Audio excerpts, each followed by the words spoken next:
took it a half's length, getting the second place over the line, half a second.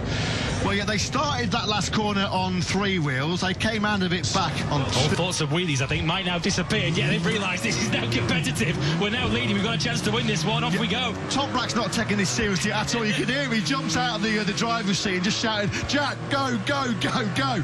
No, there's no serious competition element to this at all. Not at all. Well, Toprak is a 3-time World Superbike champion, of course. Jack Miller, a MotoGP Grand Prix winner. Of course, the rider in the back could also act as a spotter for the rider in the front as they now swap over. Pecco takes over from Mark and almost sends Mark out of the seat there down at Ducati. Yeah, we've seen Marc Marquez out of the seat a few times in his career on a Honda and a Ducati.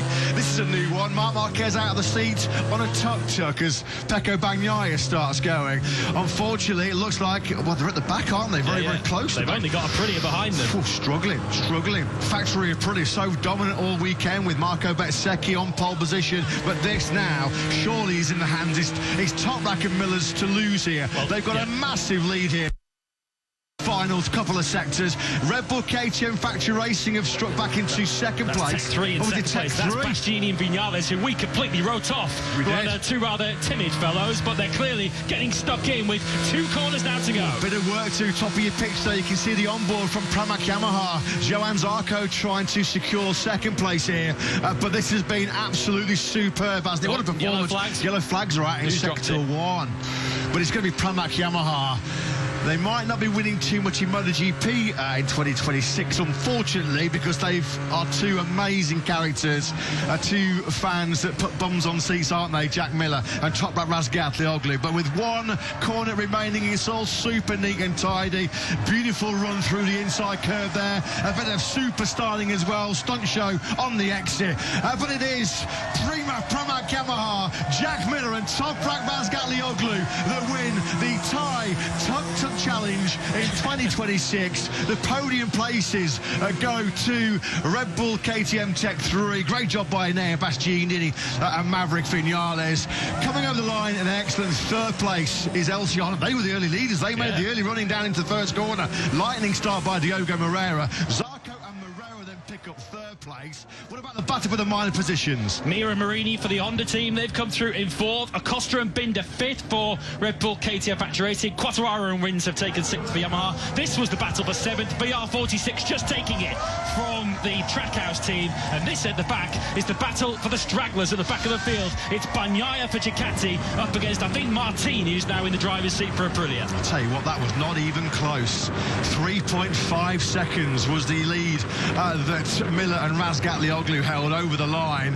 A little bit of a confidence boost there going into this afternoon's Grand Prix for Bastianini and Viñales after their sprint struggles yesterday. 17th and 19th. The Aprilia are coming into pit lane, aren't they? Where the unearth and Bez and bit of corner cutting here. This is brilliant. Marco Bezzecchi and Jorge Martin trying to beat the factory Ducatis. It looks like Aprilia have got it. Oh, super. Did not see anything wrong with that manoeuvre. Dearie me.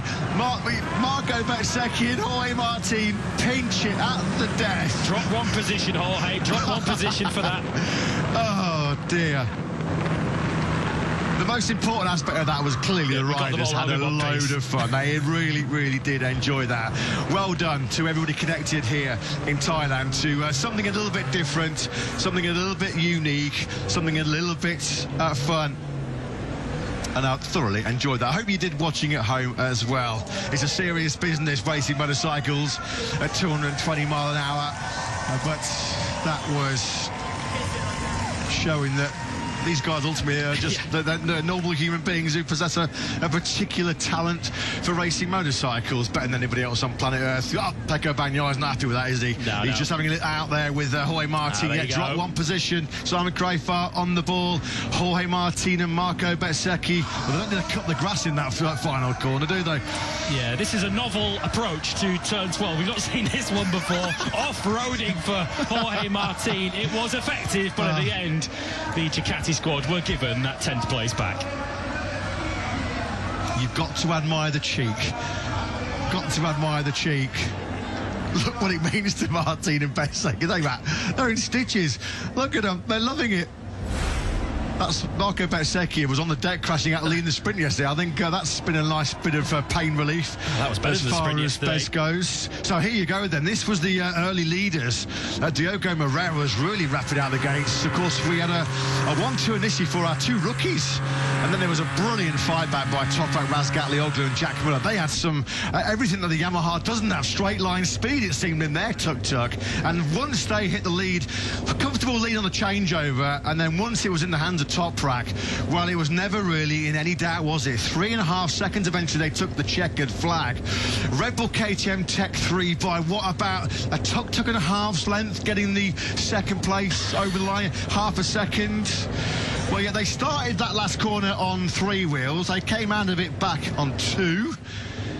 Well, they were already the great entertainers before the Tuk-Tuk Challenge even started. They brought the show and the wheelies on the warm-up lap. So the winners in terms of entertainment and the winners on the road, quite clearly, were Pramac.